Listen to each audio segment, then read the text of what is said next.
On today's episode of Dyad in the Force, we have Fortuna Favors the Bold. We'll be taking another dive into From a Certain Point of View, Return of the Jedi. As we read along with our viewers, they'll have a story that fills us with potential horror. And a look back at a face that made us go, do not want. Seriously, Bib Fortuna is my sleep paralysis demon. I hate him. He should be fired out of a cannon into the sun. Anyways, we will also be surfing Star Wars TikTok and giving you takes on all of those takes. As always, participation highly welcome and encouraged, so feel free to call in and give us your take. Strap in, S-foils in attack formation, and this is Dyad in the Force. The life force of your bond, a power like life itself. Unseen for generations, a Dyad in the Force.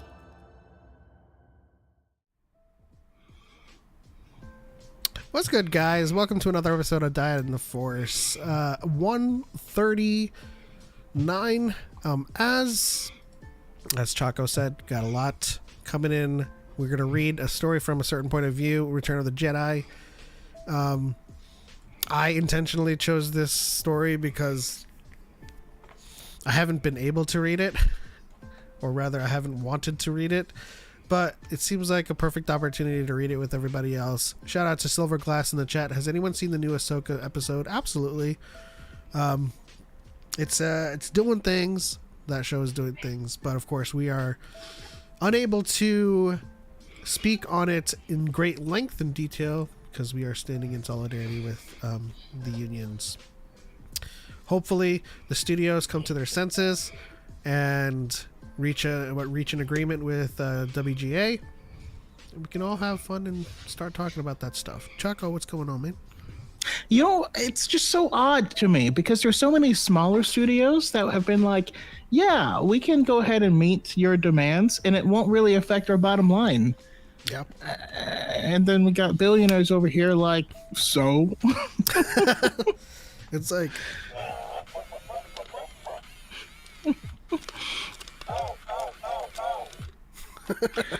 Exactly. I feel like the end was pay your actors. No. No.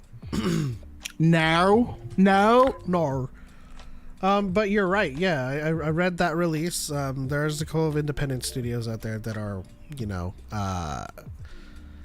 coming forward and saying, "Hey, actually, these proposals don't really hit our bottom line that terribly. In some cases, at all." So, like, when you have like billion-dollar studios and streamers going, "This is unreasonable," I think it's largely the AMPTP. I keep on saying that the AMPTP is an arm of negotiation that is attempting to negotiate for two different business models that do not align. We have studios that need distribution deals with theaters. They need certain things. They have revenue from certain other stuff, and then we have streamers who just get their revenue from subscribers. Yes, not from actual viewership. And there's certain things that people watch on streaming that they wouldn't see otherwise because you weren't interested in the content. And honestly, that's, in my humble opinion, having worked for like Netflix and stuff, I feel pretty confident in saying that the real problem is that streaming is an unsustainable business model. It has never been profitable. Yeah, I don't understand. I don't know how they make their money, like, realistically. It's like a snake eating itself, because they do make a lot of money, but the only thing to continue making more money is to pour that money into more content. And so they just keep going round and round where all of your profits feed all of your profits as you grow. And then of course you're going to hit full market saturation where you can't really attract new people to the platform. So there's a cap on how much money you can make, and then they just raise the prices. Yeah, it makes But sense. whenever that happens, what do we say? We say, "Drink up, me hotties, yo ho." I say no way, hey yo, which is from Everglow. I don't know. I mean, like, I also just got like this pop up when I was watching a new K-drama that the no ads on Hulu is going up to $18, and I'm like, at this point, we're gonna get to a point where we're paying as much as a cable bill back in the day, like $300 up for like 200 channels. 175 of which we never watch, and Yeah. Hulu is raising its price to $18 because it has a whole bunch of like different networks and broadcasters streaming on there, and we don't care about it. You know? That's the other thing. There is stuff that we don't care about that we're paying for. You know what I mean? Yeah. How's it going, Connor? I don't know. Like, weird. so okay, we sign up to Crunchyroll. It's what is it, like $9, $11 for premium? All right, we're just there for anime. You know, God forbid, or nothing forbid. I'm just kidding. God forbid they raise their price to $15 because they now want to also provide JTBC content, which is a Korean broadcaster. It's like you're doing the same thing cable companies did. It's like it's going in reverse. We started streamers because, hey, some people just want our content, so we'll offer us $5, $7 package. We'll give all of our content to you guys, and then people started, canceling their cable subscriptions because, hey, we have like 300 channels. We don't. They're cable bundles, Yeah. because they're bundling a bunch of crap you don't want. So we have 300 channels. Oh, that's freaking awesome! I only watch 5 of them. So now we're back into this situation where Hulu is like, even Max now. Max is like, we're increasing the price, but you also get AMC Plus. If I wanted AMC Plus stuff, I would have gone to AMC Plus. Like, I don't need you guys to. I smell profit. Connor super chatted a $1 ramen drop. Thanks for the ramen drop, Connor. Now I can afford Hulu no ads. Yeah, they're doing the same thing as cable bundles. It's like Hulu's got like a whole, like, this is the thing they did with the live TV too, with YouTube Live TV, YouTube TV, Hulu Live TV. Like, they're adding a whole bunch of like channels to it that we don't care about, that is effectively increasing their price. What they can do to earn customer loyalty is to create a package where it's Hulu no ads and just Hulu originals. And then, just like Amazon Prime, you sign up to the other stuff separately, but you don't bundle it into your barrier of entry. Thought y'all would like 79 pence? You do. It's 10 pence more, but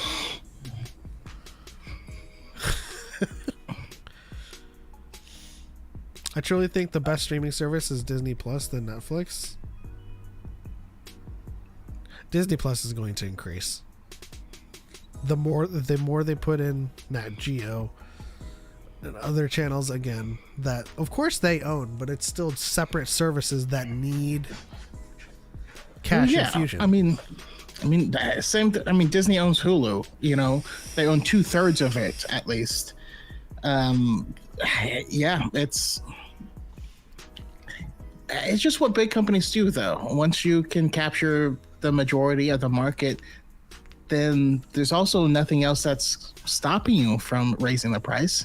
And if your investors or don't want to see a flat quarter. Like they have their annual meetings and reviews and stuff, and you have to show them growth, even if you're at maximum saturation. Yep. I wonder how that works at companies like Coca-Cola that are at absolute maximum saturation. I don't know. I mean, but see, this is the kind of stuff that kind of irks me about capitalism, Whereas I am all about like you trying to make money and kind of living the dream of capitalism, but crony capitalism comes in where it's kind of like you're not trying to make money now, you're trying to hoard it.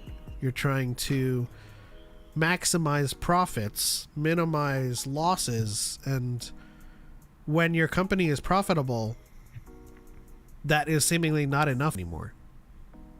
You have to, beyond profitability, you have to increase it year over year until until there's what is enough. That's what I'm saying. Like when someone has multi-billion dollars of worth, like how much is enough? It's excess. Yeah, I mean, and that's at the end of the day, it comes down to the issue where the shareholders are the ones that profit off of the company, not the employees or anything like that. So there are certain like brands though, like I know on the East Coast there's a large grocery store chain called Publix, right? As soon as you start working there, you are a stakeholder in the company, and if the company does well, you get the raise. Like you have to work there to be a stakeholder, and so every decision that the board makes is in benefit of the employees because that's who they're ultimately answering to. And I don't know, there just needs to be the model. I'm also looking here about what was mentioned right before we went live about BioWare having layoffs, where they laid off about 50 members of the staff, and that includes some senior staff. Yeah, they worked on Mass Effect. Yeah, Mass Effect. They worked on Dragon Age. They worked on, and it seemed like it was a capital reduction. They say they want to be more agile, right? Which makes sense. Sometimes you end up having so many teams that just trying to coordinate all the teams takes a lot of another team. But sometimes companies do this for capital reductions. So when they're doing layoffs, they aren't looking at who you are, how long you've been there, what you contribute to the team. They look at how much you get paid. Yeah. That's what happened. I used to work at Circuit City all the way back in like 2008. And what they did is they fired every single employee that was above the pay cap for where they were. And it was common because someone would be ready to become a store manager or whatever, but they really needed them to stay in this position. So they give them a raise and say, in the future, maybe. And all of those people, all of the most skilled, all the most loyal, all the most tenured, all fired. Same time, same day. I literally didn't have anyone in the warehouse. 0 warehouse employees. It was rough. Silverglass blames inflation on my uncleaned PlayStation 4. I still have one of those uncleaned as well. Connor said Disney Plus is going to cost even more now as they are negotiating with WWE to get them to stream their pay-per-views on Disney Plus. Jesus Christ. What are we going to do? It all comes down to greed in the end, Speaking of legendary game industry layoffs, I have a lot of friends that were laid off from Telltale, and that is a story of greed because the execs in that studio wanted to increase their profits, so they went out and sought out a whole bunch of contracts to do Telltale games. They didn't have the scalability They got stretched thin, where they were doing Game of Thrones, Batman, Walking Dead. All of these properties, they had to lay off a whole bunch of people in the teams because they couldn't do it. And all because they had to maintain runway for their execs and the higher ups. And this goes with other industries as well. When you have downsizing, when you have layoffs, it's not about maintaining their bottom line. It's about maintaining their bonuses and salaries of the executives. If you could save your bottom line by taking a 20% pay cut to your salary, but you still made ass loads of money, like seriously, if my salary was $1 million a year, and the company was like, oh, the markets are a little bit slow this year, and I had to take a pay cut to like 500,000, I'd be like, I'd still be comfortable.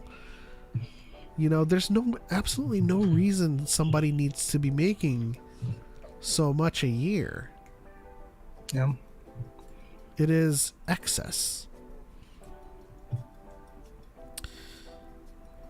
But yeah, that's part of the rabbit holes we like to... We've derailed a little bit. It's okay. All right. So our first segment, of course, is we're going to be reading with you guys Fortuna Favors the Bold from a certain point of view. Now, if you don't have the book, that is completely fine. This is why we're doing this segment. We're experimenting with it. We might start doing book readings for future books as well. If you don't have the book or whatnot, this is just so that we can discuss it and not have to worry about spoilers, right? Because if you're tuning in, you'll have read it with us. So let's go to Fortuna Favors the Bold by Kwame Mbalia. What's up, Case Stanzi? I got a bone to pick with Choco. Let me up. Oh, okay. Let me see if you Let's go. What you want? All right, we got our first caller.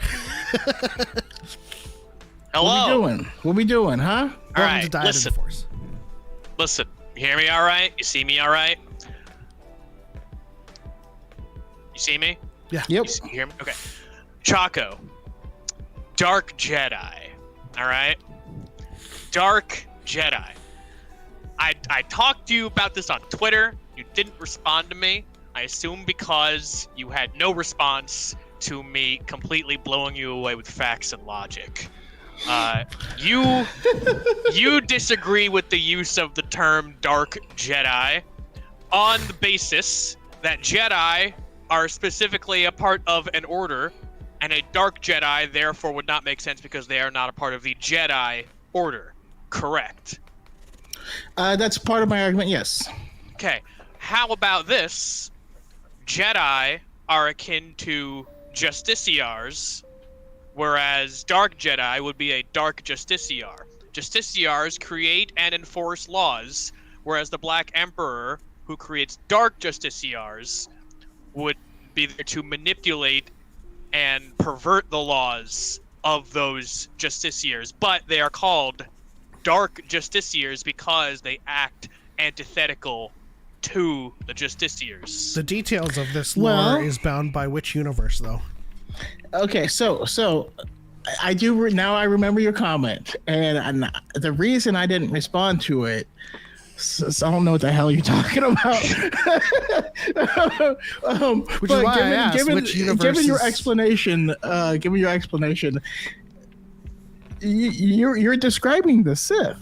Like the Sith are antithetical to the Jedi. They are actively seeking to undermine and destroy the Jedi. So like it still wouldn't translate 1-to-1 to Dark there Jedi, are multiple because ways they are not... to undermine and be antithetical to the Jedi's beliefs. Some people would be opposed to it in different ways. Okay, here's ultimately it boils down to this. Beginning scene of Ahsoka. There, let's go greet the Jedi. We're no Jedi. Oh, we're dark Jedi. What? Yes. You thought you said you're no Jedi, like you're not Jedi. Yeah, we're dark Jedi. That's exactly right. So you're not any kind of Jedi. You're dark Jedi. Correct. Yeah. It's like we have no affiliation with the Jedi Order. We just call ourselves Dark Jedi because it sounds cool. No, because they used to be Jedi, but now they have fallen. You can call them fallen Jedi. Cool, exactly. Like the name of the episode, like the actual Lucasfilm approved term. You could, but it's also not wrong to say dark. It is wrong, first of all. Second of all, why not use the thing that is just right? Like, isn't it easier to just say the right thing? You know what I mean? I don't understand. Have variation of words, Choco. Cool, we can have it, but in the episode Fallen Jedi, why not just call him a Fallen Jedi? But my example still. Listen, that is a whole extra syllable. Are you trying to get people to have a stroke? Because that's a lot of words you're making people say. The thing about fallen Jedi or like fallen angel is a descriptor that applies to their current state. It does not imply that they are still Jedi. They are fallen from grace. I'd like to address the Justiciar to Dark Justiciar distinction really quickly. What is the universe that you're referring to? What rules are we bound by? D&D. So would it not be correct to say that the Dark Justiciars have their own order? Yeah, they could, but they could also just be following someone without any compatriots. if we're going D&D, we have the Shar. And then we have the Saluna. The Dark Justiciars serve Shar. They do not purport to serve Saluna, but just be dark about it. You know what I mean? So you make the argument there, but the Dark Justiciars are purposefully dark because they serve Shar. They are not the god of darkness. Yeah, so they're not like, oh, I'm a dark Saluna. Like, they're not saying that. And they're not saying we are lawful good justiciars serving Shar. They are dark justiciars serving Shar. So in that case, if the Dark Jedi created their own order and that's what it was called, then I would agree with it. Then use that all you want. But if their whole thing is just being not affiliated, then it doesn't quite make sense. Now, Fallen Jedi obviously does use the word Jedi, but it's a past tense descriptor. It's like if someone, left the Catholic Church and are doing their own thing, they could say, I'm an ex-Catholic, and they could say, I'm doing my own thing. But or they wouldn't. It sounds way cooler to say, I'm a dark Catholic. I'm a dark priest. I mean, wouldn't you get so many more followers if you didn't say I'm an ex-priest? I'm a dark priest. I mean, I would admit it is edgier. You would. Yes. It would make you sound like you're in a goth band, and it would be pretty cool. But what's wrong with that?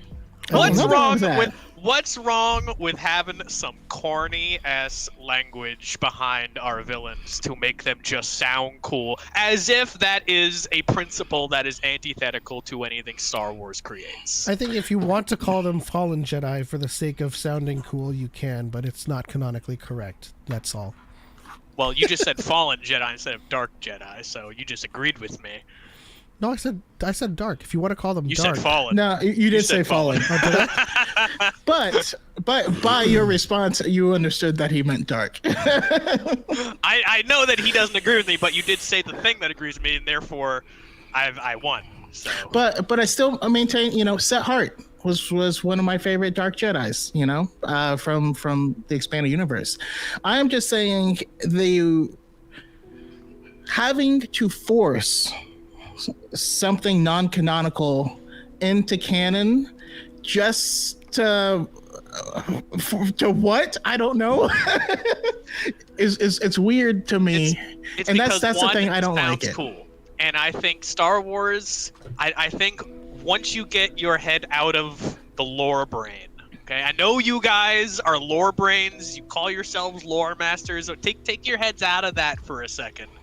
We and can. think of Star Wars being based around, first and foremost, a rule of cool. And Well, Dark see- Jedi is unbelievably more cool than just Fallen. If Fallen Jedi is on the floor, he should have equipped a kickstand as part of his inventory. Dark Jedi, that's fucking. We can sell toys of that. We can put that on a lunchbox. We're totally capable of removing ourselves from the lore brain. We accept people's headcanons and heart cannons every day. But that's not going to stop us from saying, that's great, I love that you love it, but it's not canonically correct. That's all we're saying. Also, I feel like it's partially a wedge. It's a wedge for that Legends It's a lovers, wedge which I Antilles. am. Which I am a Legends lover, but I feel like the people who love Legends are using this as a wedge, and they're gonna try and create a crack large enough to slip in Grey Jedi. I know it. I see it. I see what you're trying. You guys love Grey Jedi. I'm gonna stop it. Oh, God. Yeah. Grey Jedi are fine. They get to use all of the Force powers in the skill tree. They don't have to pick one. That's another thing, No Jedi too. ever thought of that. Yeah, Anakin is just an idiot. He's like, I could use a dark side and then just not fall. Oh, why didn't I think of that? Idiot. Exactly. I mean, they could have turned the Star Destroyer in Rise of Skywalker and make all the horses fall off. Listen, everybody in Star Wars is dumb. We are the only not dumb ones, okay? We're the ones thinking with the 500 galaxy brain IQ of, why don't we just use Force Push and Force Lightning and Force Heal and multi-class into every class in the game? Which brings us first full circle. I'm a Jedi to, thief. I have a bonus action. it even pervades with the Grey Jedi stuff too, because like, you know, there are some people who are like, well, no, Grey Jedi don't use both sides of the Force. I feel like they just operate independently from the Jedi Council and make their own decisions. And I'm like, great, you have a Wayseeker. He's like, yeah, but I feel like Grey Jedi, no, it's a Wayseeker. Like, you have a canonical name for it. Listen. I feel like Boba Fett May is I a call you Mandalorian, Ellie? despite the fact he does not identify as one. Those people. Listen here. They're just the Bendu. Who? Oh, they're an ancient Force entity? Yeah. That's weird. They're just Great Jedi are just Bendu. The Bendu's a great Jedi. Listen, all right. Listen, I've gotten away from my main talking point. Obviously, this is all in like good, like nerd Yeah, I roasting know. fun. But I hope that when you do your debates, what it turns into is you just saying whatever the opposite of what they're saying is. That's just for the exactly hell what of I it. do. It's exactly what I do. 'Cause if I was to be real for just like a split second, my debates are very much fishing streams. I put something vaguely inflammatory behind me, and I wait for dipshits to get really mad at it and call in and think that they are objectively right in their interpretation of the Space Wizard mythos, to which is the easiest thing in the world for me to just say, well, what if I make up some equally bullshit Space Wizard mythos? Which one would you say is objectively right versus objectively wrong? And then their heads explode. So that is how I actually structure my debates, and it works, because too many people believe in some sort of objective truth that is not just talking about canon, but more in terms of quality. And it takes me highlighting some stupid things for them to break out of that brain conditioning. Anyway, So It's your easy. your stream for tonight, you should ask people, do you like Star Wars or do you just only like the Clone Wars? Is everything you like in Star Wars just, were there Clone Wars cameos? Was there Clone Wars flashbacks? Then it's bad. the day that there is one, now it's good. Listen, I got plenty of fish that I caught from my background saying Kathleen Kennedy greater than George Lucas with a crown emoji on Kathleen Kennedy's face. That was peak. That was incredible. You know what? We ain't good that night. If I look at my top 5 Star Wars products of all, right? What do I got? I got Andor. I got Rebels. I got Ahsoka. Ahsoka is up there. I love The Last Jedi and Empire. It's my top 5. Only one of my top 5 is from the George days. So, yeah, there's an argument that can be 4-1 for made. Kathleen Kennedy, right? Hey, who was the executive producer of Ahsoka? Not Filoni. Silverglass, have a good night if you're still in the chat. You know, it's also the people that are like, we want the George Lucas Star Wars back, and if that is the original trilogy for you, that is not a George Lucas Star Wars. That is a Marcia, Kasdan, and Marquand Star Wars. I would really love to know.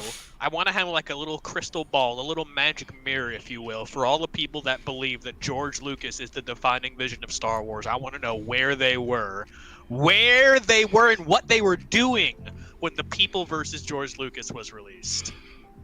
Oh, probably like suckling on teats. Yeah, it's like swimming around in their daddy's coin purse. There have been a remarkable amount of older fans that I've seen in the discourse that are like, I've always been a George fan. I'm like, were you under a rock? Were you hiding 127 hours style? Were you James Francoing this shit? Those people are epistemologically bankrupt. That's a big word. That's a lot more syllables than Dark Jedi. No, I mean, like, because so we're one of our segments for today's episode is we're gonna react to some TikToks. We're gonna just scroll through. We're gonna search Star Wars, scroll through it, and react to it live, just to kind of screen the first few so that we don't get any kind of inappropriateness. We have some stuff. If you want a talking point for that, there's something I've been meaning to respond to in the last couple of days. I'm sure you guys know of the Escape Pod podcast with Hat Guy. Yeah. Yeah.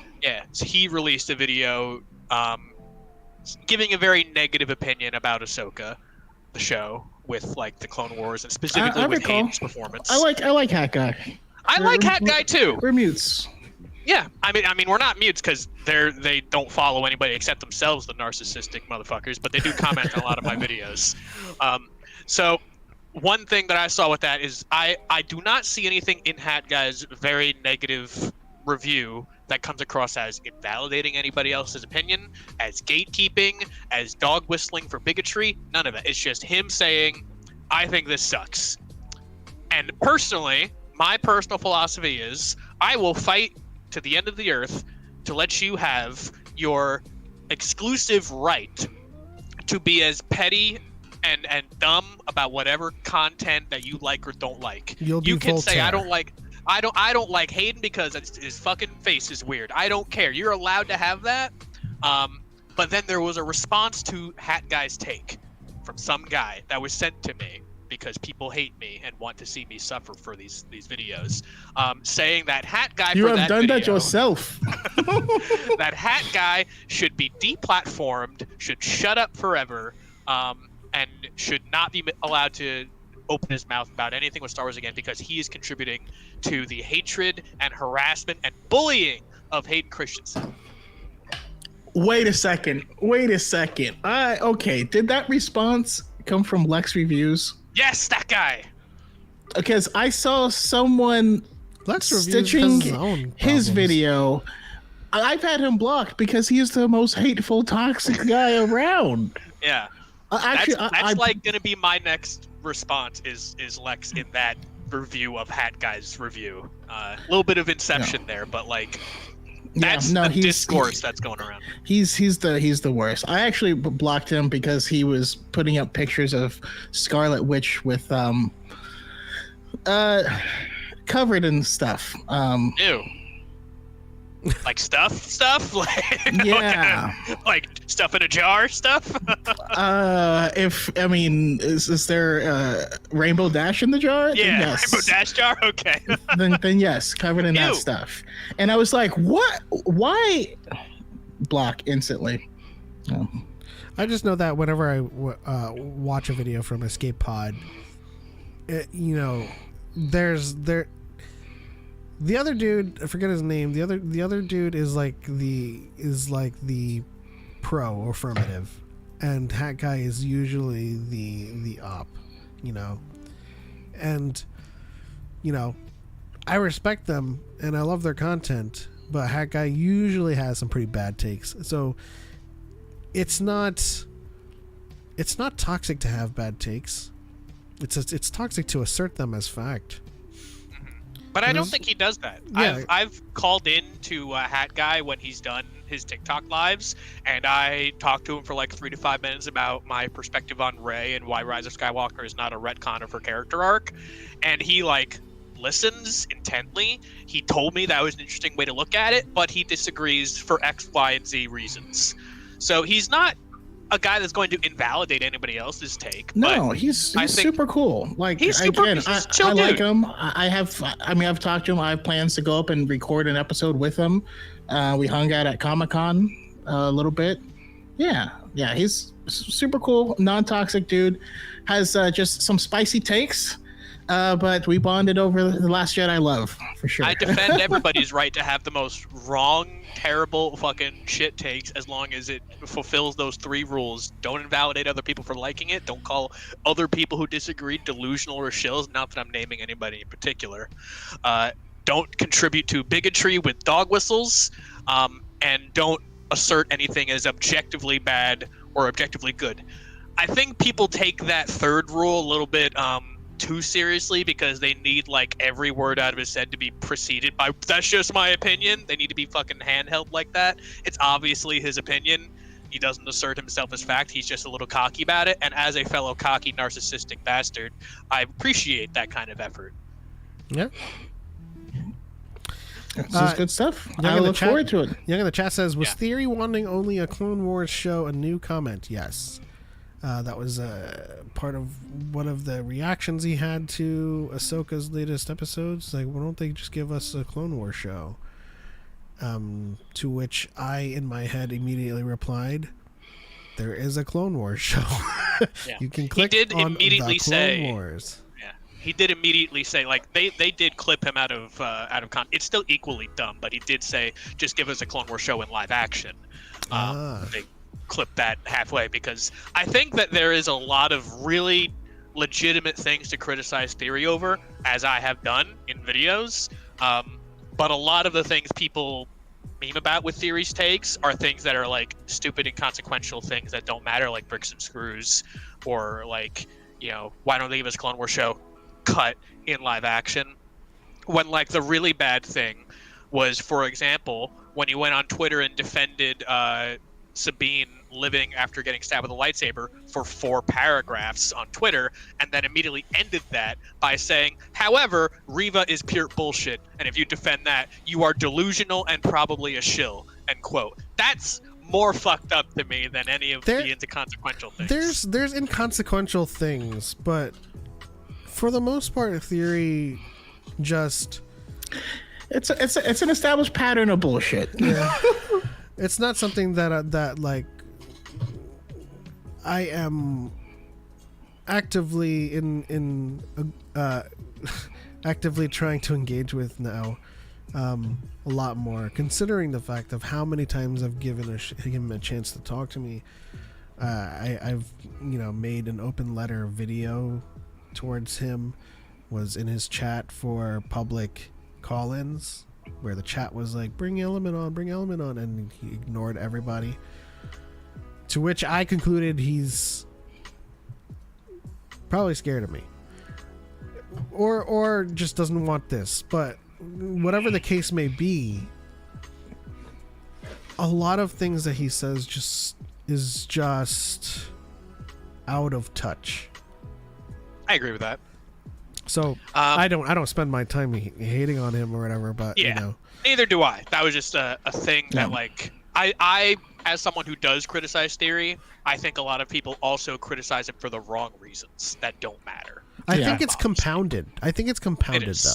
I mean, if you like when everyone is enjoying like Andor, and you like, he's like, and he says bricks and screws, it's inconsequential. It's a pretty small comment, but like to kind of throw some lighter fuel on the flame on an already fragile like fandom for something as small as that. It can be as big as we want it to be, but you know. I mean, coming full circle, I would love to let him have his stupid, inconsequential, wrong opinion that Hat Guy does. The issue, I think, with Theory is that he is, numbers-wise, the largest content creator on the internet for Star Wars, so he has that much more of a spotlight on everything he says. So people are more likely to take like the stupid things that blow them out of proportion, which makes him less likely to take any of his criticisms seriously, because he thinks it's all just that blown out of proportion stuff. Mm-hmm. That sucks. Anyway, I've taken far too much of you guys' time. I hope you guys enjoyed reacting to Star Wars TikToks. Pretend to be me. That'll help you along. I'll get my gray wig. I will say upon Stanzi's exit, I think the central message is that everyone should be Voltaire. Absolutely. And also Dark Jedi are canon. Thank you. Have a good night. They're not, but yes.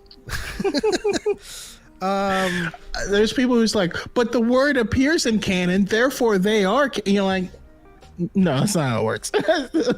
You need to stop. When did it appear in canon? It appears in canon in Master and Apprentice in reference to during one of the prophecies that Qui-Gon is interpreting. But it's never used as a descriptor for that. So, like, shut up. B-Matrix in the chat says, I have a hard time trusting a review of a show from a creator's actively promoting with their own merch. This is true. Also, the merch that just looks horrible. I'm sorry. Kistanzi, thank you for having me. Thank you for coming on, man. It was great to talk to you as always. Always nice to hang out, yeah. But now we turn to a less well, before that, just to clarify what I meant by everyone should be Voltaire. I think he is, I'm not going to getting this verbatim, but he is famous for saying, I disagree with your opinion, but I will fight to the death for you to have the right to have that opinion, or something like that.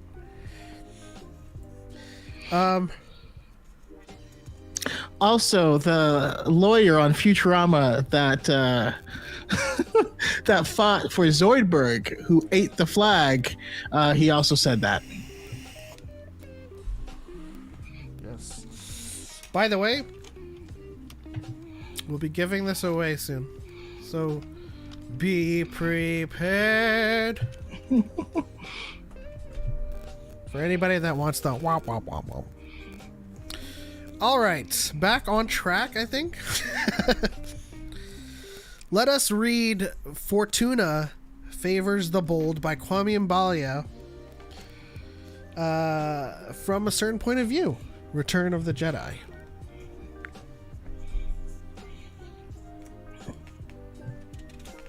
Are you ready?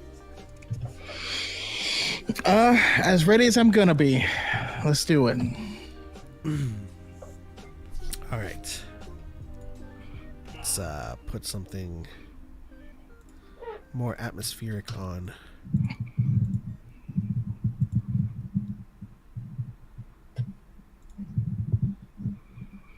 And of course, anyone who's listening to us, feel free to join us or hop in the chat or whatever afterwards. Let us know your thoughts on this story about this horrible man. All right, Fortuna Favors the Bold. Of all the 762 items on Bib Fortuna's list of things he hated, an extensive list, an impressive list, a list that for redundancy's sake stretched across 3 datapads and the memory banks of one unfortunately repurposed service droid, Klaatuine patty frogs were near the top. He hated the way they smelled. He hated the sticky residue they left behind, and their mewling cries, and the foul, scum-covered tanks that they were delivered in. He loathed them, despised them, really, especially the one that had managed to escape its tank and now wriggled near his boot. He needed its death to be slow and excruciating, which is why the tiny blaster he clutched beneath his cloak wasn't intended for it. Beep, beep, beep, beep, boop, beep, bop. The delivery droid's question interrupted Bib's thoughts. He'd been standing in the palace larder prepping supplies for Jabba's latest execution extravaganza aboard his pleasure yacht when the unannounced delivery arrived. The Twi'lek glared at the droid as he tried to decipher its incessant beeping, then finally motioned at a corner of the palace larder.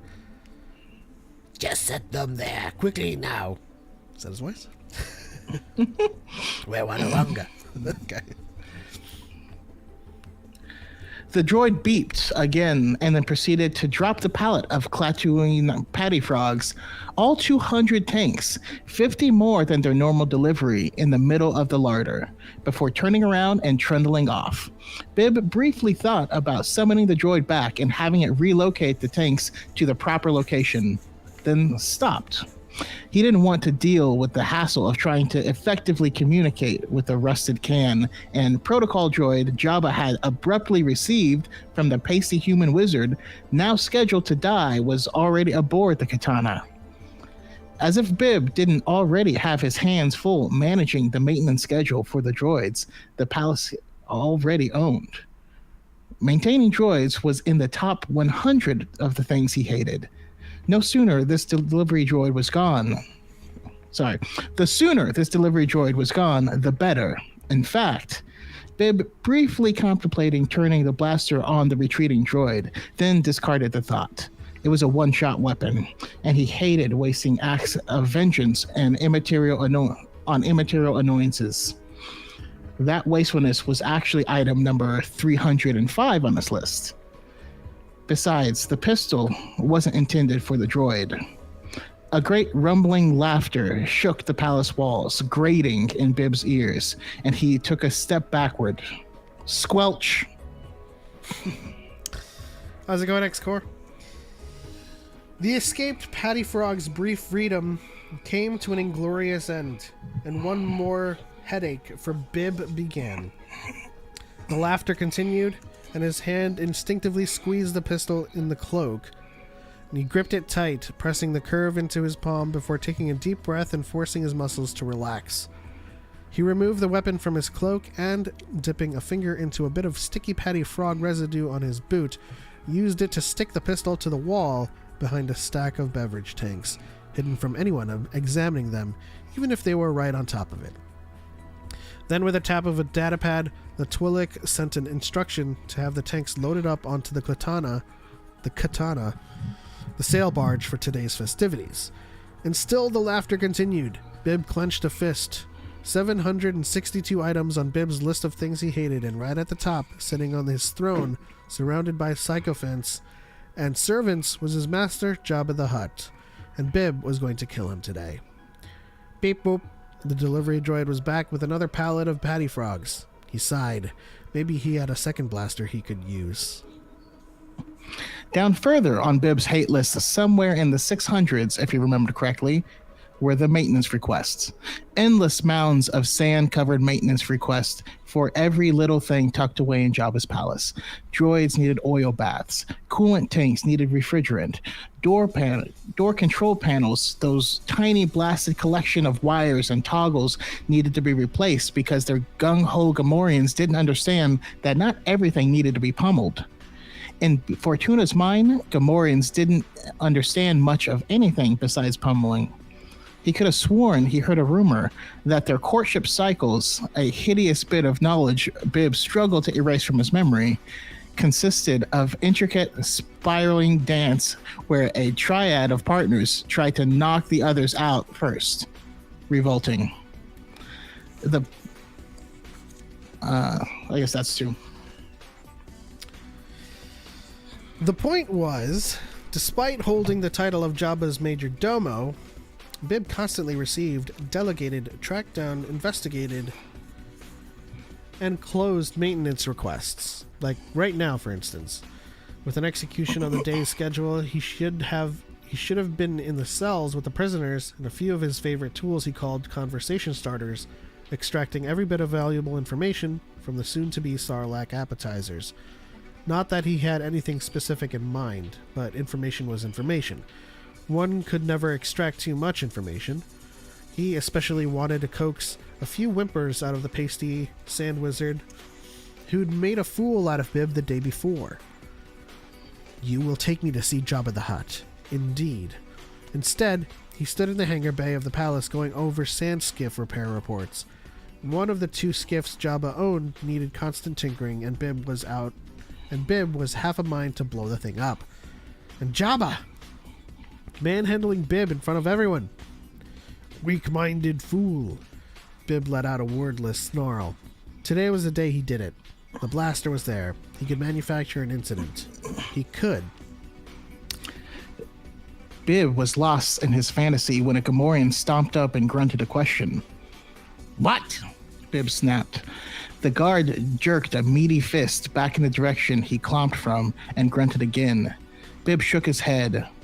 7 guards on the flotilla. That's all that's necessary. More grunts. What do you mean there's an 8th? Send him elsewhere. Grunt, grunt, grunt, grunt. Bib paused. He hates the pasty wizard, and he wants to be there when the Sarlacc grinds his bones and flesh into nutrient paste. He was mind-tricked before, and he wants revenge? You heard him say that? He stroked his right head tail and thought more. 1 more guard on the prisoner's skiff flotilla means 1 less on Jabba's pleasure ship. 1 less body between his blaster and his bloated boss. Perhaps. Fine, he said. Keep the extra guard. Now leave and don't bother me with silly logistics again. Close the door on your way out. The Gamorrean punched the door controls as he left, leaving a sparking collection of wires, and Bib's snarl of frustration could be heard throughout the palace. You simply don't understand. Bib muttered, rubbing his smaller head tail in annoyance and reclining in the katana's enlarged kitchen. I can't believe that. That is a disgusting sentence. Most of the staff was either in the observation lounge or on the privacy deck, serving Jabba and his guests. You can leave and take on a different contract with different client and different system, and no one will let you. I can't do that. I know too much. Wewanawanga. Jabba would never let me just leave, not even to start on my own. I'd be competition. Started going French there a little bit. The fleshy, buoyant blue sack of a creature next to him didn't answer. Max Rebo, the blue Ortolian, was busy grabbing spare keys for his red ball organ. Apparently, a guest had spilled something mildly corrosive on his signature instrument while dancing, and Max needed his replacements. Hold on. Am I the only one that reads that as red ball organ instead of red ball organ? Oh, gross. It changes its meaning. Pass. The Orderland had recently graduated off of Bib's hate list, and only because his Jats whale, by the way, Jats is what they're using instead of jizz. Yeah. Anyways, his Jats whale music really captured his feeling of working for a crime lord. Pounding, tense fear mixed with the heavy wub wub wub wub thrill of excitement. Max got it. And he was an excellent composer, though Bib kept that to himself. He sighed. I really must get back to topside to check on the serving droids. I swear I will string the droid manager up by his rusty chassis if another one of his charges goes rogue. The sand-blasted thing seemed more interested in the execution than Jabba. May his insides rot for all eternity. Max trumpeted a question. Bib nodded. Go ahead. I'll be right behind you. His Hotness wants another jar of patty frogs. The disgusting things. After the Otolin disappeared, Bib sat for a moment. He ran a hand along the armrest, imagining it was a throne, and the katana was his palace. He could commission Max's band to play for him, maybe a ballad that would be sung in the cantinas across the galaxy. An epic about Bib's rise to prominence, how he crawled his way from the horrors on Ryloth to become the most feared crime lord in all of history, how the reign of the Jabba came to a bloody but poetic end when Bib Fortuna killed Jabba and usurped his throne. All he had to do was hurl Jabba's carcass into the Sarlacc pit, blame a servant or two, who no doubt wanted to kill their master as much as he did, and then the golden age of Fortuna would spread like glorious fire. Palanquins would carry him through the streets. Dignitaries would heap praise and credits upon him. His enemies would tremble. His supplicants would weep. And from the driest desert on Tatooine to the farthest reaches of wild space, the air would ring with the cries of his subjects as they chanted the name of their lord and master. Bib! Bib! Bib! Bib! Bib! He jerked upright out of his daze to see a servant frantically motioning for him to follow her. "You must come quick. It's a mess. A total mess." Bib, annoyed, lurched upright and was seconds away from issuing a stinging reprimand for daring to summon him by his given name when shouts rang through the katana. Grunts went off and people screamed, and Bib was tearing up the stairs to the main deck of the pleasure barge. When he arrived at the lounge, he skidded to a stop in disbelief. Pandemonium, sheer pandemonium. The pasty sand wizard was out of their prisoner's skiff, flipping and twirling like a Corellian Nulgi ballerina with her tights in a wad. And from where did he get a laser sword? Bib keyed in a code to the wall panel, mercifully left unscathed by the Gamorreans, and the katana's armaments were unlocked. The guards began firing on the skiff, trying to avoid the palace guards who clamored to recapture their prizes. Meanwhile, beneath them all, the Sarlacc gurgled and choked down, flailing body after body as the pasty wizard sent guards to their doom. And then there was Solo, swinging his fists half blind like someone's grandfather after a 2-day grog bender. Next to him was his Wookiee companion, bellowing like a heartbroken Gamorrean after his mate left him for his brother with the larger tusks. Though to Bib's immense delight, a vicious backhand did send that sputtering gloryhound Boba Fett shrieking into the gullet of the Sarlacc. Good riddance, Bib thought. The suck-up. The ship was in chaos. The guards were all fighting to get outside to join the fight, and Bib was just about to shout at them all for leaving their master unprotected when a single unbidden thought sprang into his head. Leaving their master unprotected. Jabba He's had so French now. Jabba had no one to guard him. Now was his chance. He could kill the Hutt in the chaos, blame the prisoners, and easily take over his kingdom. It would be as simple as plucking a narba fruit from the vine. But first, he had to... Urgh! Bib's jaw dropped to the end of his head tail. Jabba, the creature he hated the most, the master he served with all the reluctance of a rancor dentist, the prince of Hutts, was being strangled on his throne. With gusto! Leia Organa, whose earlier attempts at freeing Han Solo landed her in Jabba's chains, now heaved at those same chains she'd somehow managed to snake around the Hutt's neck. Bib watched as Jabba flailed, the Hutt's tongue turning purple, or was that from excessive patty frog consumption, before he keeled over, dead. Bib backed into the shadows. This was out of control. Unexpected.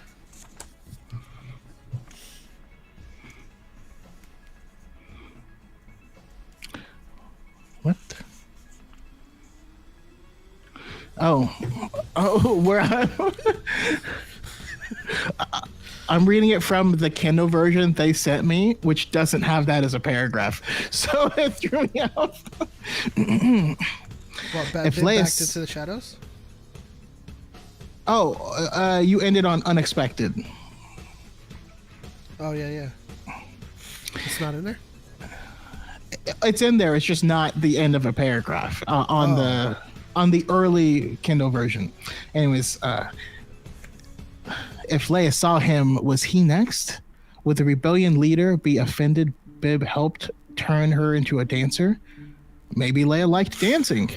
Would she be open to a partnership? No, impossible. She would come for him next.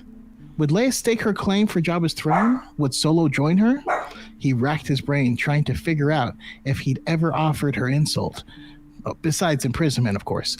But at best, he could think of that one time he'd grumbled that he hoped she was a better dancer than the last Twi'lek dancer, who didn't understand the intricate rhythms of the interpretive Jat's whale accompaniment, which was item number 420 on his hate list.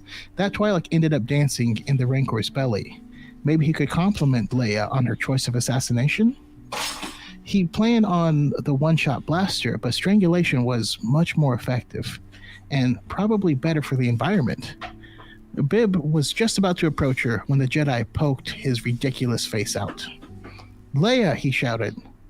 "Luke!" Leia perked up and ran to him. Bib sank deeper into the shadows, muttering a curse. The two were working together? He waited, then followed at a distance.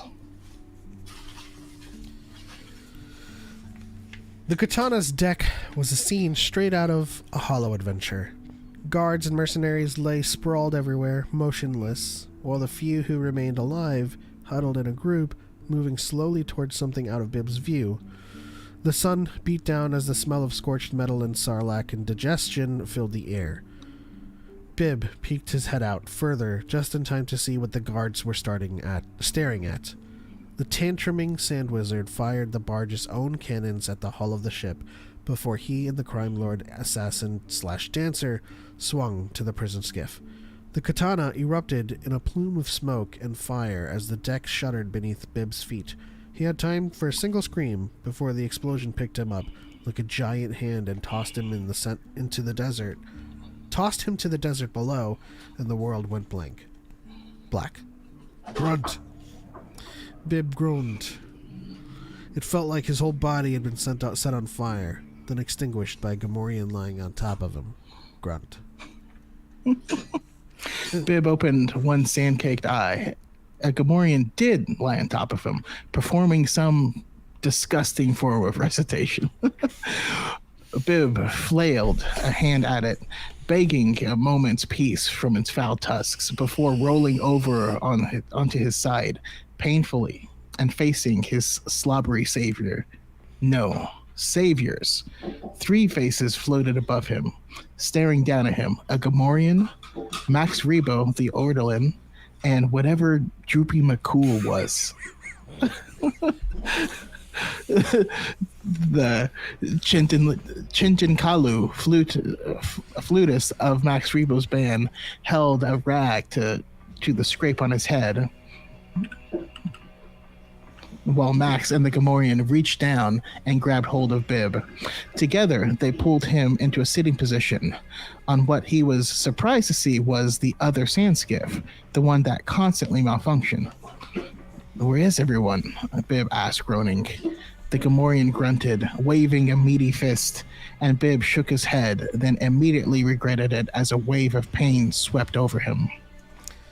What do you mean we're all that is left? No droids, no servants. He looked around. The desert was strewn with bits of the katana, some parts still smoldering. The sarlacc was still, though the occasional belch shifted the sand around it. The other skiff was gone, no doubt halfway to Mos Eisley at this point. He grimaced. He had to hand it to that Jedi. Maybe there was something to his grandiose antics. Hopefully, he never saw him again, or Solo, or even Leia, the deadliest assassin he'd ever seen. Bib scanned the desert before returning to take in the skiff and its occupants. No staff, no guards. No Jabba, he breathed aloud. Jabba is dead. Laughter burbled out of him, and he grabbed his head tails and doubled over in painful amusement. Jabba the Hutt is dead. Long live. Wait. Oh. Jabba the Hutt is dead. Long live Jabba the Hutt. His empire is now ripe for the taking, and I, for one, know just a person to lead it to greatness. The Gamorrean scratched his crusty forehead and then grunted a question. Bib snorted, "No, you fool," though he appended at the scowl turned on him. "There will be a great reward for you in helping to build this new empire, and you will have all the concert contracts you can fill," he told Max and Droopy. "Just think of it, stadiums full to bursting with your fans desperate for your new Jets Whale masterpiece. My friends, we are on the cusp of greatness, surely. The palace is ours. Mos Eisley is ours. The world is ours." He threw his head back and he laughed again, then paused as he jostled something and heard sloshing sounds. A tarp at the rear of the skiff covered a collection of objects, and he lifted it to find... Clatoon patty frogs, he blurted. The Twi'lek rounded on Max and Droopy, who shrugged and revealed their own jars they had tucked behind them. Even the Gamorrean shoved a fistful of the wriggling, slime-covered creatures into his mouth. "You all eat them!" Max trumpeted in wry amusement while Sai winked and held out one for him to try. Bib scratched a head tail, then sighed. Why not? Jabba was dead. He was his own master, and no one could stop his rise. If he could cross off the number one most hated item on his list, maybe he could eliminate a second. It was that kind of day. He grabbed the patty frog and swallowed it whole, licking his fingers thoughtfully. "Tangy," he said, before shrugging and grabbing another and nodding at the Gamorrean. "Let's go home. We have an empire to rule. Tangy." Tangy. Okay. Fortuna Favors the Bold. How do you feel about this story? Obviously they had to create some sort of transition point to him sitting on the throne in Book of Boba Fett, and I feel like it's it makes sense, I mean, you have to think about someone as slimy as Bib has their own motivations, and it makes sense that his motivation is to kind of betray Jabba. And I mean, come on now. Everybody wants to get rid of their boss, if their boss is Jabba the Hutt. But it's a fun little story. I enjoyed it. I didn't think I would.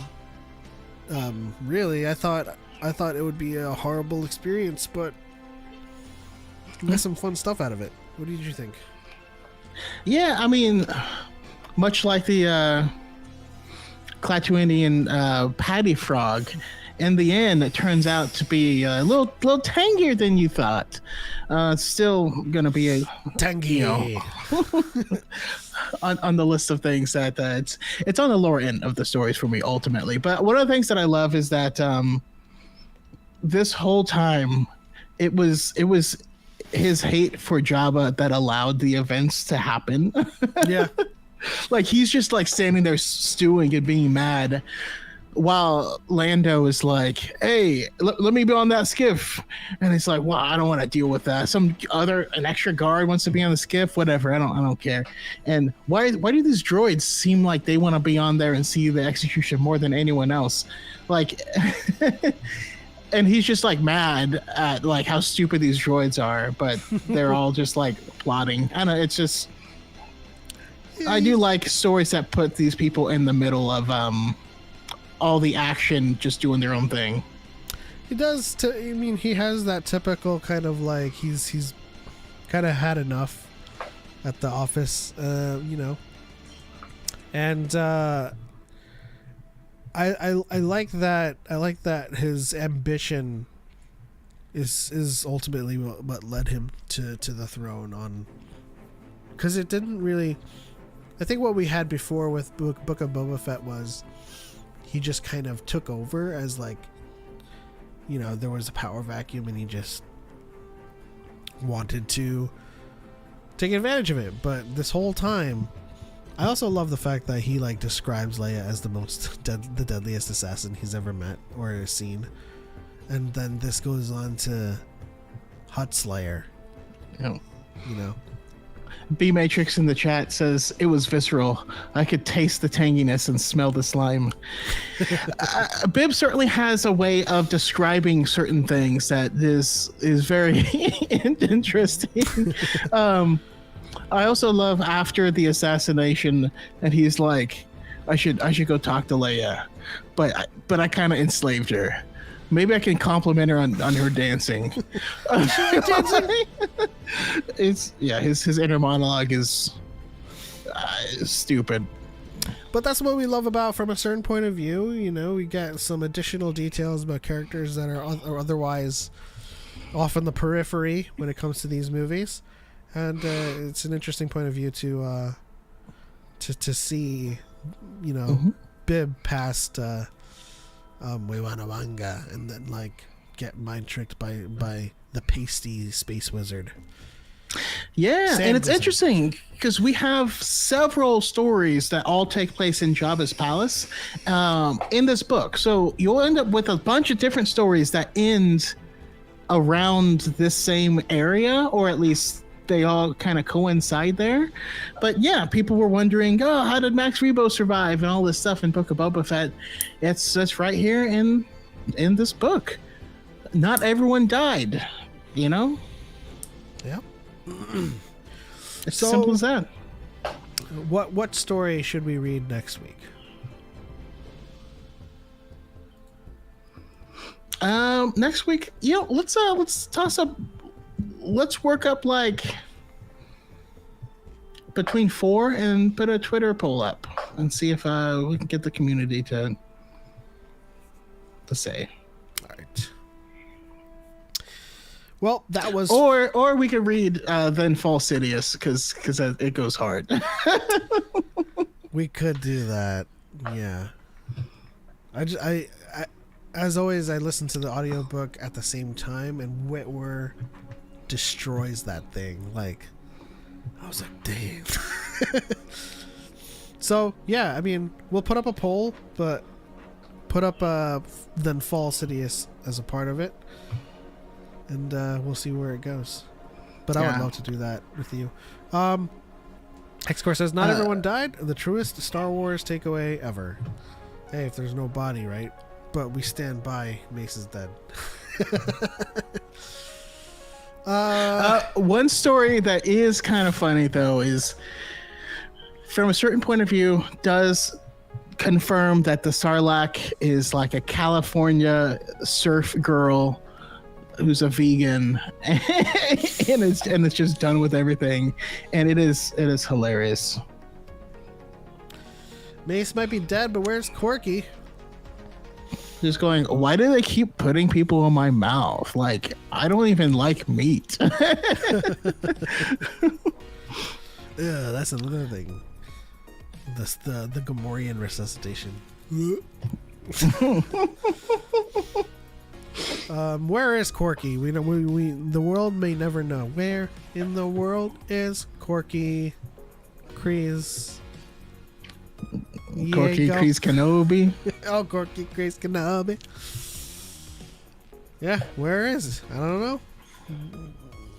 You know, at the very least, as evidenced by the newest show, which we are not talking about, they have eased up on mentioning Anakin's name. We'll see if they mention Padme at all. I don't think any live action shows have dropped Padme's name. No, I mean, we did get hints. I mean, talking about her in Kenobi, but didn't say the name. Didn't say Satine. Didn't say Padme. We just get stories of them, and I feel like they've cleared the Anakin wall. right? During the, like, everyone claimed that during the sequel trilogy, they were like, why are they so afraid to say Anakin's name? You know, it was always grandfather or Darth Vader. And now they're dropping Anakin's name. They even put Anakin on screen. And although I maintain, why would they say Anakin's name in the sequel trilogy? I don't understand that complaint. Nobody knows Anakin. Not even Ben. And that's why, like, it frustrated me when you put Anakin in The Rise of Skywalker, it fixes the movie. Where, okay, well, nothing else in the movie was bad. I think people forget that history is going to remember Darth Vader a lot more than it will Anakin Skywalker. Like, in universe, people are going to remember a lot more about Darth Vader, and that's just the decisions that he chose, you know? Mm-hmm. Yeah. Exactly, B-Matrix. All right, so it's time to move on to the next segment, where we are going to be reacting to Star Wars TikToks. We'll see if we get some bad takes. We'll see if we get some good takes. But overall, this is just to see what's going on in the community. So here we go.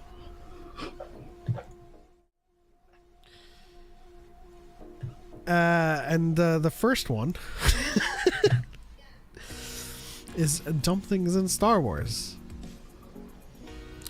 Granted, I just searched Star Wars, okay? So I did not pick any of these. Let's find out what this bundle of joy has to say. These are the dumbest things to ever happen in Star Wars. Somehow Palpatine returns in Rise of Skywalker has to be one of the laziest lines of all time. That's just what he would know. Yeah. What else would he know? How would he know anything else? Yeah, it's explained in the next line too, or not explained, but rather it is. What is it called? It is mused. What would a better sentence be? Apparently, Palpatine has returned. According to this, Palpatine has returned. You could have said that, or he could have said, you know, Palpatine is back, and then someone would have said how, and then he would have said, I don't know, and then, you know, Beaumont comes and he's like, oh, those ducks and alchemy and so on. What kind of voice is that? Sith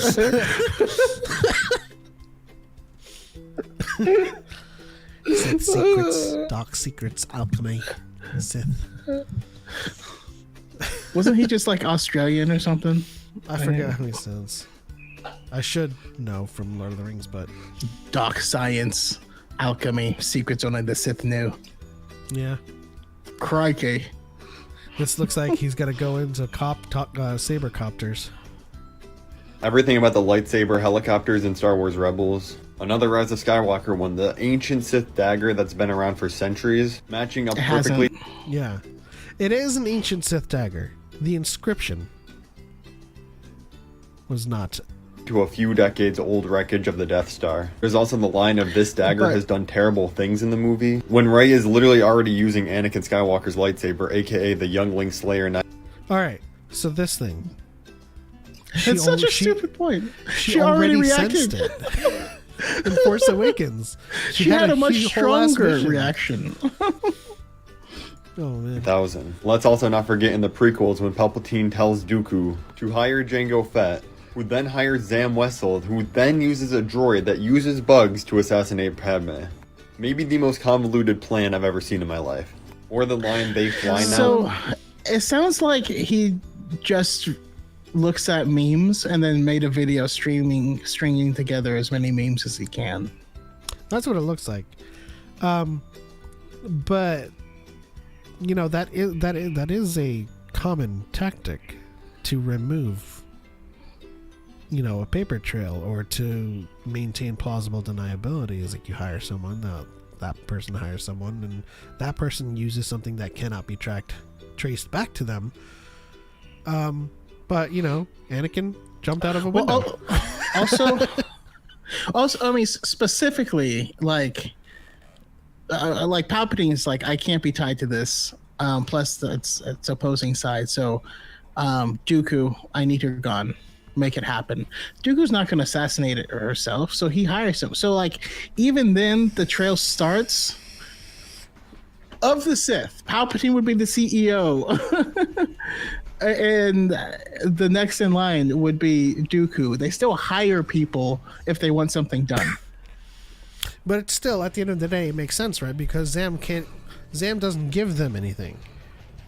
Yeah. They only deduce from Dex saying it's a Camino Saber dot.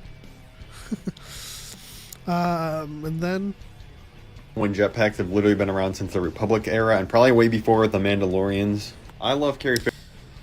jetpacks have been around, but Finn, who has literally spent his childhood as a stormtrooper in the sanitation department, whose first mission was on Jakku, could not have been around jet troopers.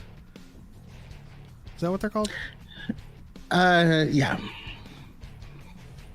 Although I do maintain that is kind of a cheesy line. It's the line that makes sense. It's a cheesy line, and I don't like the line. I think it's a dumb line, but like, to say it doesn't make sense is kind of objectively wrong. Something could have existed forever, and you haven't seen it used in this context by these people. Yeah. Fish and all, but I'm sorry, the scene of Leia flying out into space and then returning to the ship unharmed is just so dumb. How about Why do people say she's flying? Why is it dumb? I do maintain it visually, and I think it's most likely because of Carrie Fisher's age. The action part of it could have been shot differently to make people understand more. But X-Core does make a good point. You know, she wasn't unharmed, and this is something that has been done historically, even going back in the EU. You know, the Jedi have this ability to shield themselves from the harms of space for a short amount of time, and it is, you know, it is. I mean, your girl just like lived in a force bubble in space for a hot minute. I don't know if you remember that. I do. That's what I think about all the time when I refer to somebody who is surviving the throes of space. That appears unreasonable at first, but again, as X-Core says, she wasn't unharmed. You know, it took a lot out of her. And I think for the most part, the point of that scene was, of course, the foreshadowing of the supremacy being bisected by Leia. Also, I know we kind of covered this already, but going back to the Sith dagger, I would also like to point out, nowhere in the movie does it say the dagger is ancient. Literally nowhere in the film. Yeah, that is true. Even if it was ancient, again, I uphold that the inscription itself was recent. Yeah, no, we were confirmed that it was an old dagger from the book, and that its edges were recut and it was inscribed. But yeah, Disney releasing Solo literally 2 weeks after Avengers: Infinity War, and then complaining that the movie flopped. While we're on, did they like? Were they actively complaining that it flopped? By proxy, but I do agree that the release date of Solo was dumb. You know what I mean? Like, if you're releasing everything in December, everything, and you even have more Star Wars movies coming out, they should have released Solo the following year in the wintertime. Especially because there was not going to be a Star Wars release in the wintertime the following year. I would argue that's not a dumb thing that happens in Star Wars. That is just a dumb business decision. That's true. It's yeah. I mean, if we look at it from that perspective, yeah.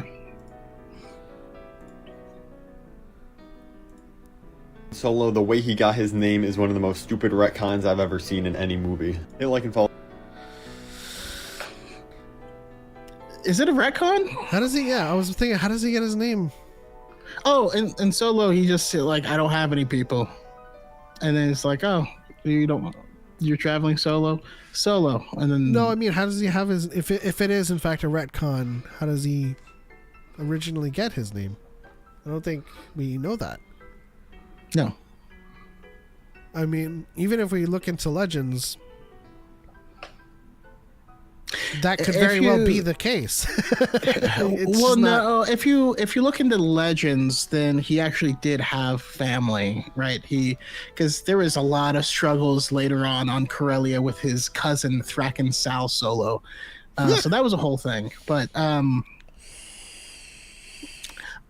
okay. Actually, he's right. It is a retcon. It's just most people use retcon incorrectly. That throws me off when it's used accurately. So this is retroactive continuity. That is it's true. Not in continuity though. If we're dealing with the EU. Yeah, well, but mostly retcon is used as to say something they changed something fundamental, which is not the actual definition, but it's just how it's mostly used. So I don't know. Again, retcons is something that is contradictory to what is already established. So, if in fact during the original trilogy, they had asked Han Solo, like, "Where are you from?" He's like, "Oh, my family, the Solo family, is from Corellia." And then they did this movie. It would be a retcon, but we don't have a previously established origin for his family name in canon. So this established it really. One of the things it does do is it gives a lot more credence to Rey, because she didn't have any people, and that's why she didn't have a last name until she chose one. Yeah, it is retroactive continuity. But again, the textbook definition is to change, or is a change from a previously established continuity. So if they were to say Rey was 19 in Force Awakens, and in a future project she's like, when I met Finn at 16, you're like, what? That is an active continuity change. So it has to be established previously, and so Han Solo did not have one canonically for his name. Alright, so that's the end of that one. Let's go on. Check out this deleted scene from Star Wars Episode 3, Revenge of the Sith. Shakti. Oh, we've already seen this. No. One for many deaths. This is the trilogy we could have had if we never lost Star Wars to Disney, and it would have been some of the best movies in the franchise to date. After Disney bought Star Wars and gave us the disaster that was the sequel trilogy, George Lucas revealed what his movies would have looked like, and you won't believe who the main villain could have been. Taking place a few years after the original Star Wars trilogy, the story would have followed Anakin's grandchildren and Princess Leia as she tries to build a brand new republic, all while Luke Skywalker is trying to rebuild the Jedi Order, and not a grumpy old man on a deserted planet. The galaxy in this trilogy... Where is he getting this? He's getting part of it from the Star Wars Archives book, but he's misquoting it and he's wrong a bunch. That's what I'm trying to get at, right? Also the assertion that knowing the main villain from George Lucas's proposed notes would have resulted in subsequently one of the best movies in the franchise is something that I take issue with. It's like me saying, oh man, I read that George Lucas would have brought Maul back to be a villain. That would have been the best sequel trilogy. It's not a reasonable assertion to make, because all you know is that Maul, you know, the microbiotic universe of the midichlorians, all you know is just those story beats that George Lucas hinted at. You don't have the movie, you don't have the full story. How do you pretend that is the best movie in the franchise just knowing those details? The interesting thing about this thing that's purported to be George Lucas's sequel trilogy, which of course he spoke about several different ones. You mentioned the microbiotic universe. That was different. That was during an interview with Steven Spielberg, I believe. And we even have his stuff because for the first 6 months after the purchase, he was actively working on The Force Awakens. And so we even have early stuff from that book, from that film, as well as the reports of different concept artists like Christian Altsman, who was actively bringing things to George Lucas for approval. So like, Christian Altsman's work of Hermit Luke being hidden away on the Last Jedi Temple after his order had been destroyed. Yeah, that was approved by George Lucas. So that's the other part. But more than that, what it seems to me, this is only my interpretation. What is in the Star Wars Archives book was his idea if he had made it years earlier. And what he describes in that book would actually be a prequel to the sequel trilogy that we have, especially if you think about how things line up. And it would also be if Maul didn't, die in Rebels. But it would fit directly before these films. Yep. All right. Trilogy would have been in complete chaos, all due to the power struggle caused by the fall of the Empire. This would lead crime syndicates like the Hutts to take full advantage, all fighting each other for control until united by one familiar Sith, Darth Maul, who in these movies would take up the mantle of the godfather of crime, taking over everything, along with his apprentice Darth Talon, who would have been the Darth Vader type character in this new trilogy. The story would have ended with Leia taking down Darth Maul's syndicate and becoming the new Supreme Chancellor. This is the trilogy we could have. Yeah. So just really quickly off that end, just like B Matrix said in the chat, the wheels can fall off any premise. And so just the assertion that based off of the small details you get from archives and all of the bits that have been released in terms of what George would have done, how do you put together this entire trilogy and assert that it is the best movie? It would have been the best. Is just kind of ridiculoso. Yeah. Expert says, let's not ignore the fact that George could have made a Star Wars movie anytime he wanted to, but never bothered to. But that's another thing that people kind of forget. They act as if Star Wars was taken away from George and not he actively was like, I'm not going to do this anymore. He literally said, I'm tired. I have a child coming and I want to spend time with my family. And that is that's like also he married a woman reason. Who's more successful than he is. So he was like, I'm done. The public facing reason. I also think that there is a small degree of like, I can give two shits about like the fandom that just treats me horribly. Yeah. That could very be well a thing. Not to say he doesn't care about the fandom. I'm just saying the people who give him shit. Oh no, he loves the fans. I mean, I know you have done this as well, but man, I've scoured every George interview, and yeah, I can't show them because I would get a lot of hate from the anti-Jedi people because they're weird. All right, next one. Let's see. From the moment I met you, all those years ago, not a day has gone by when I haven't thought of you. You're exactly the way I remember you in my dreams. Here everything is soft and smooth.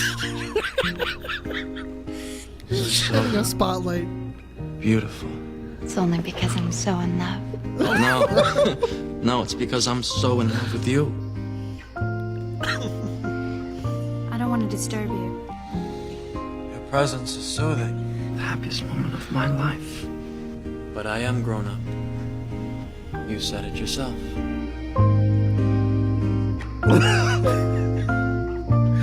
Okay. People in chat, how do you? Oh, they took out my favorite line. Obi-Wan would be very grumpy if he saw me doing this. I mean, listen, is he the master of Riz? Or is Padme just very, very thirsty? Yeah. Or is he just very attractive? You know, she just wants more of that Japper snippet. Hayden got so much shit for this, like it was his fault at all. I mean, I'm gonna be honest here. The lines that he has to say, he acted them well. Could they have been rewritten to be better? Yes. Well, George wanted like a Shakespearean romance, and he wrote it as such, but he didn't direct it as such. So it was a little bit jarring. But no, they're still cute together. I don't know, and I haven't said anything about this, but like even the most recent episode, there's parts of his acting I that really bothered me. I'm sorry. I mean, I love him. I'm happy. Also, though, like he looked really good. Like the first time he appeared in the previous episode was like no. But the next episode he looked pretty good. Mariana Cross, not just another Bloody Mary. Mariana, you go down just like Holy Mary. Mariana Cross, your beauty. Why does that look like Tamora Morrison? Am I the only one that sees it? Yeah, I mean he doesn't look anywhere near as, I don't know, messed up as he should. This is obviously a fan thing. Yeah. Your beauty never scared me. Mariana.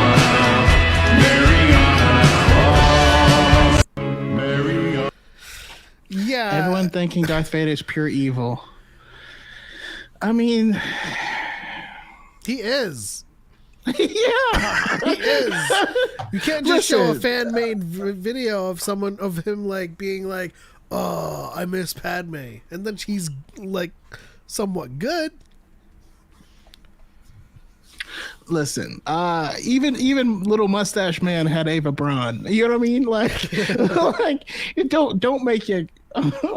It doesn't embrace certain things, which is one of the reasons why I feel like we need to get out of this prequel era of storytelling, because every time we see the heroic Anakin, it's never far from my mind that this guy becomes like space Nazi after this point. After all of these good things, he turns evil and enslaves and commits genocide and all this stuff for the next 20 years. And what we're seeing now is after he's done all that stuff for 20 years. So we're still like, you know, okay. I love him. The movie Return of the Jedi pretends to redeem Anakin, but in the small kind of macro point of view, he's still got a lot to answer for.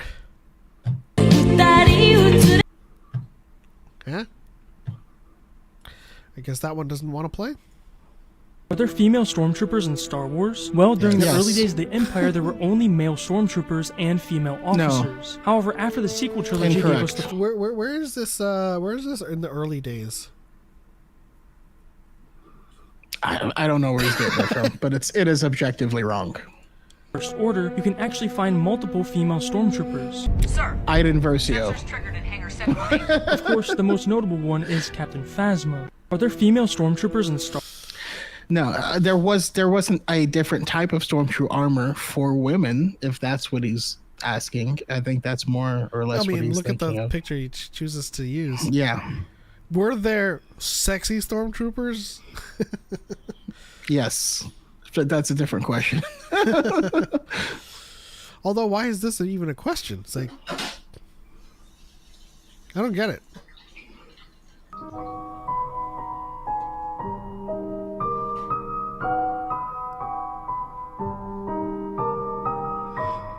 I've never heard anyone say Marvel has the best transitions ever.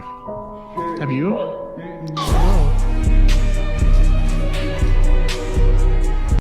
Okay, was that video? It was just a regular. Wipe? It was just a wipe. It was just a regular wipe. That's it. I mean, that's in every Star Wars. Every Star Wars film has the wipe. Yeah, I mean, George Lucas made art out of Premiere's stock transitions. Basically, just put a feather on it and you'll be fine. Okay, interesting.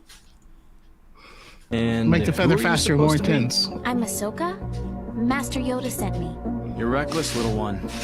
You never would have made it as Obi-Wan's Padawan. But you might make it as mine. And as your master, I'm responsible. The best way I can protect you is to teach you how to protect yourself. You must face death, Ahsoka. Jedi. Ahsoka is Jedi. Revenge is not the Jedi way.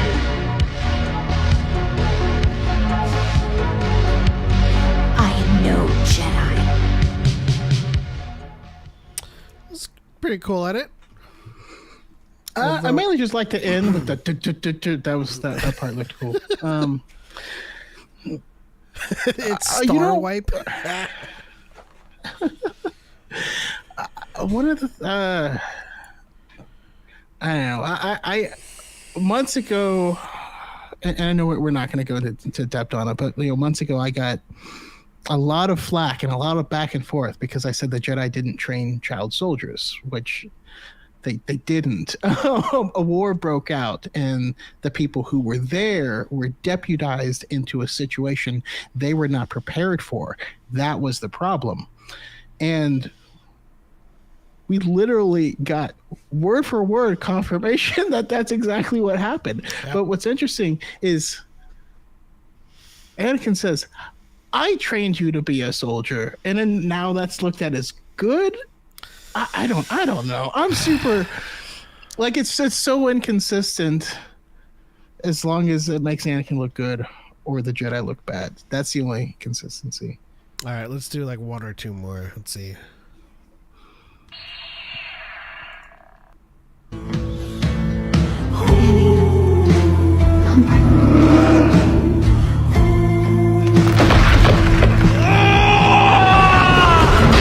have no idea what's going on. We cannot prioritize one lone Jedi. He's not just any Jedi. Obi-Wan! Kenobi. Obi-Wan! Kenobi!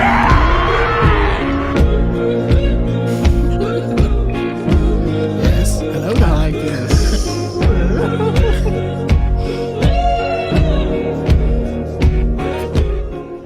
I do like these like small edits that they do with the cuts where they kind of ease in. That's like a popular cut transition. Let's see if we can find one more that is. What is your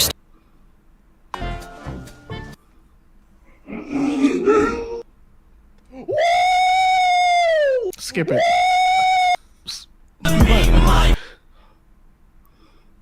Well, this one apparently just paused itself because it was like, "What do you think?" I think they're going to show this duel where Obi-Wan literally slices at below his feet and above his head, and Maul blocks them all, and we have no consequential or high stakes attacks in this, but it's flashy. I want to know what happened to the plans they sent you. This would have been the best ending for Star Wars.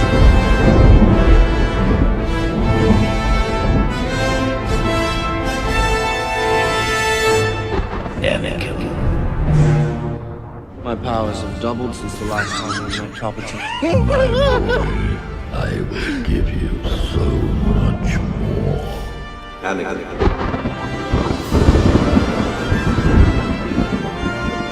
will not betray the Republic. The oppression of the Sith will never return.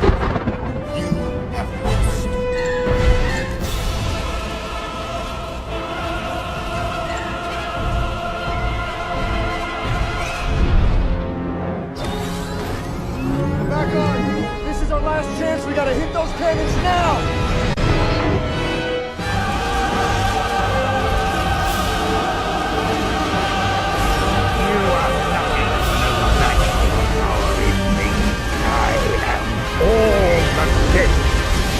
I'm the most powerful Jedi ever.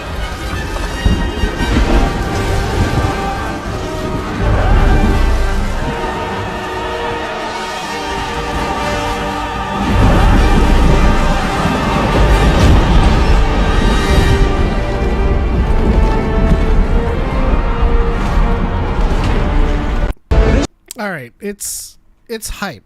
It's hype. That was well done. But it For completely what it was. eliminates Rey from the story. So it's just, this would have been the best ending because Rey's not in it. Essentially, that's what I'm getting from that. It's a hype edit. It's cool and all, but like, I feel like that would, it doesn't make sense narratively. I feel like that would ruin Star Wars for me personally. No, mostly because, I mean, Ben straight up says the very first movie where we physically see a Force ghost is Empire Strikes Back, and Obi-Wan says, "I can't fight. I can't help you." So then to have it end with a bunch of Force ghosts fighting Palpatine is weird and inconsequential. It means that nothing mattered. As soon as Force Ghosts existed, they should have just gone and killed them. That's what it means. Now, as X-Core says in the chat, let me go back to our main stage. That'll be our final one. As X-Core says in the chat, it would have been cool if they were there behind Rey. And so this kind of lends credence to the whole be with me technique that they have established thus far. And it goes hand in hand with my theory that that's what Yoda meant by victory for all time, is that, as Choco said, they're not interfering, but they are present in the living Force. And then like maybe one of them like touches Rey's shoulder and like, we are with you.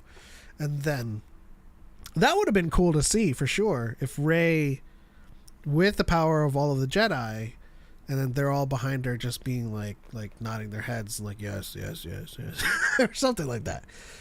I'm sure we can write up something that's a little bit more hype than that, but essentially they're not interfering, but they are kind of affirming that they're a part of the living Force and that she is channeling and then using against Palpatine. Yeah. Connor says, I'm going to try to get out of my bed and go to the gym tomorrow, guys. Well, that sounds great. Same. But that should do it for today's episode of Dyad in the Force. Next week, we're going to be... we'll put a poll up on the social medias to find out what the next story we read from a certain point of view is next week. Yeah, we'll see if there's some legs on this reacting to TikToks, because it is certainly gives us a chance to just go at it live and fight these bad takes and whatnot. But yeah, Choco, any final words, any final thoughts? The be with me technique is beautiful, and I'm just thinking about how it works, and I don't know, it just always makes me smile because that was the one thing she couldn't connect with. She couldn't connect with the others, but it is a little Avatar: The Last Airbender, depending on how you do it. Anyways, thank you guys in the chat. Always appreciate you, Connor. X4 Gamer Skills, always nice to have you around. Don't know if Young is still in the chat, but yeah, thank you guys for hanging out with us, especially in this weird period of not talking about certain things. Yeah, absolutely. I was laughing at B Matrix, you too. I was laughing at X-Core saying going at it, this is not the platform for going at it live. Someone might argue it is, but I digress. B Matrix, thank you as well for sticking around. That is it. On to the next one. For Light and for Life, we are all the Dyad. And they didn't say that dagger was ancient. May the force be with you.